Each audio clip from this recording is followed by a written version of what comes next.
A Veblen good is a type of luxury good for which the demand for a good increases as the price increases, in apparent, but not actual, contradiction of the law of demand, resulting in an upward sloping demand curve. The higher prices of Veblen goods may make them desirable as a status symbol in the practices of conspicuous consumption and conspicuous leisure. A product may be a Veblen good because it is a positional good, something few others can own. Background Veblen goods are named after American economist Thorstein Veblen, who first identified conspicuous consumption as a mode of status seeking, i.e., keeping up with the Joneses, in the theory of the leisure class, 1899. The testability of this theory was questioned by Colin Campbell due to the lack of complete honesty from research participants. However, research in 2007 studying the effect of social comparison on human brains can be used as an evidence supporting Veblen. The idea that seeking status can be an incentive to spend was also later discussed by Fred Hirsch. Additionally, there have been different arguments on whether Veblen's theory applies to only luxury goods or all goods. Analysis. A corollary of the Veblen effect is that lowering the price may increase the demand at first, but will decrease the quantity demanded afterwards. The following concepts can explain the existence of Veblen goods: pecuniary emulation, or pecuniary success, which leads to invidious comparison, or invidious distinction. Relative consumption trap, the inverse relationship between one's well-being with another's income. The suppression of explicit attempts to emphasize social status differences. The theory of Veblen good made a significant contribution towards marketing and advertising. There are multiple studies considering Veblen goods as a tool to develop and maintain a strong relationship with consumers. While Veblen goods are more affordable for high-income households and affluent societies are usually known as the targeted income groups of Veblen brands, they have been experiencing a trend away from conspicuous consumption. Non-violation of the law of demand. Despite what appears to be a violation of the law of demand, the upward sloping demand curve for a Veblen good does not actually violate the law.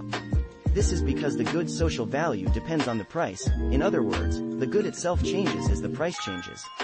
This is illustrated when looking at the derivative of societal demand for a social good, goods whose value depends on others' consumption of it, with respect to price, dsdp1nxyp1 display style, frac, dsdp, frac, 1, n, sum, frac, partial x caret, y, partial p, 1, frac, 1, n, sum, frac, partial x caret, j, ds, or dsdp, 1 minus 1 nxj ds, 1 nxy.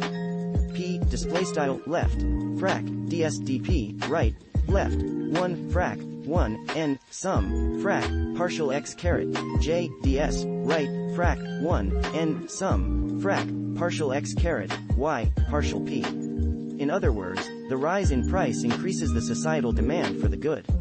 Because an individual demands less of this good the more others have, the entire left-hand side is positive, meaning the right-hand side is positive. The RHS means that, in general, people will demand more of the social good as the higher price goes, though not necessarily every individual will do so. Because the price itself leads to a change in the social good's value, as opposed to a pure price effect leading to an increase in demand, this does not constitute a law of demand violation. Ethical concerns. Being aware of the existence of Veblen goods, concerns were raised regarding their wastefulness as they are viewed as deadweight loss. Consuming Veblen goods also results in other financial and social consequences such as unequal wealth distribution and the need to adjust tax formulas. Another negative outcome is that this type of consumption can be a culprit of the future exacerbation of pollution. Nonetheless, one exception is ethical consumers interested in virtue signaling through their consumption of goods and services. Veblen goods targeting this market segment must also be ethically manufactured to increase in their quantity demanded. Related concepts. The Veblen effect is one of a family of theoretical anomalies in the general law of demand in microeconomics. Related effects include the snob effect, expressed preference for goods because they are different from those commonly preferred. In other words, for consumers who want to use exclusive products, price is quality. The common law of business balance. The low price of a good indicates that the producer may have compromised quality, that is, you get what you pay for. The hot hand fallacy. Stock buyers have fallen prey to the fallacy that previous price increases suggest future price increases. Other rationales for buying a high-priced stock are that previous buyers who bid up the price are proof of the issue's quality, or conversely, that an issue's low price may be evidence of viability problems. Sometimes, the value of a good increases as the number of buyers or users increases. This is called the bandwagon effect when it depends on the psychology of buying a product because it seems popular, or the network effect when a large number of buyers or users itself increases the value of a good. For example, as the number of people with telephones or Facebook accounts increased, the value of having a telephone or Facebook account increased because the user could reach more people. However, neither of these effects suggests that raising the price would boost demand at a given level of saturation. Some of these effects are discussed in a 1950 article by economist Harvey Liebenstein. Counter-examples have been called the counter-Veblen effect.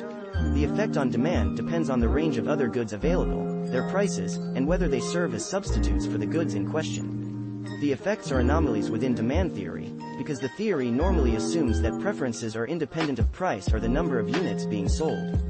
They are therefore collectively referred to as interaction effects. Interaction effects are a different kind of anomaly from that posed by Giffen goods. The Giffen goods theory is one for which observed quantity demanded rises as price rises. Still, the effect arises without any interaction between price and preference. It results from the interplay of the income effect and the substitution effect of a price change. See also choice supportive bias consumer surplus normal good inferior good as Turlin paradox references.